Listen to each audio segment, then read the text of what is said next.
بسم الله الرحمن الرحيم الرحمن علم القرآن خلق الإنسان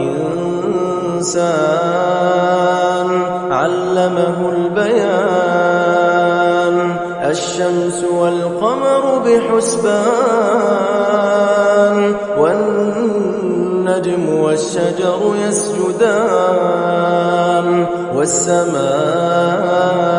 رفعها ووضع الميزان ألا تطغوا في الميزان وأقيموا الوزن بالقسط ولا تخسروا الميزان والأرض وضعها للأنام فيها فاكهة والنخل ذات الأكمام والحب ذو العصف والريحان فبأي آلاء ربكما تكذبان خلق الإنسان من صلصال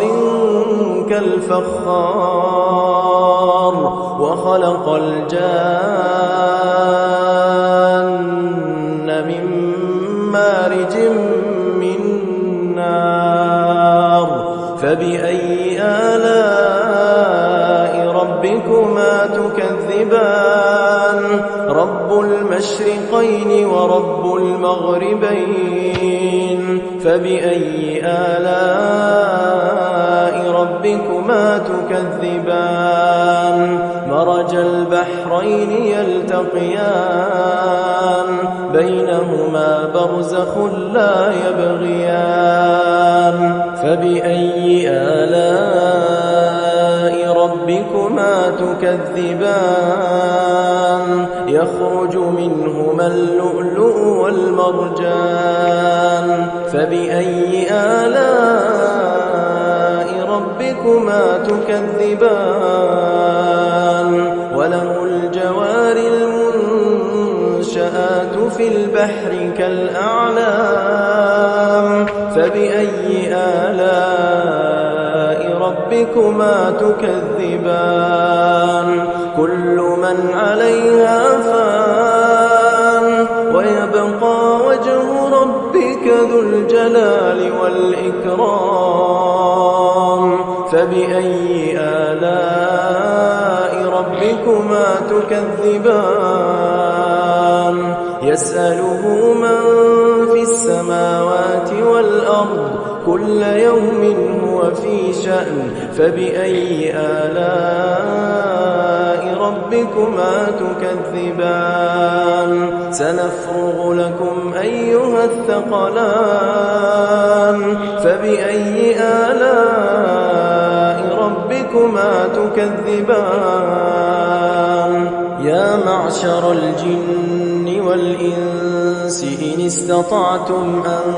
تنفذوا من أقطار السماوات والأرض فانفذوا لا تنفذون إلا بسلطان فبأي آلاء ربكما تكذبان يرسل عليكما شواظ من نار ونحاس فلا تنتصران فبأي آلاء ربكما تكذبان فإذا انشقت السماء فكانت وردة كالدهان فبأي آلاء ربكما تكذبان فيومئذ لا يسأل عن ذنبه إنس ولا جان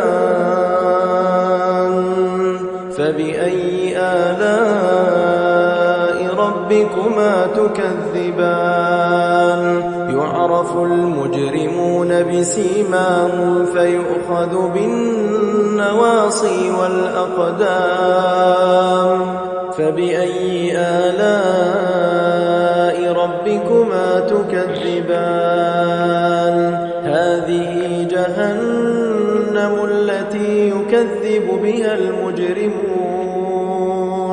يطوفون بينها وبين حميم آن فبأي آلاء ربكما تكذبان ولمن خاف مقام ربه جنتان فبأي آلاء ربكما تكذبان ذواتا أفنان فبأي آلاء ربكما تكذبان فيهما عينان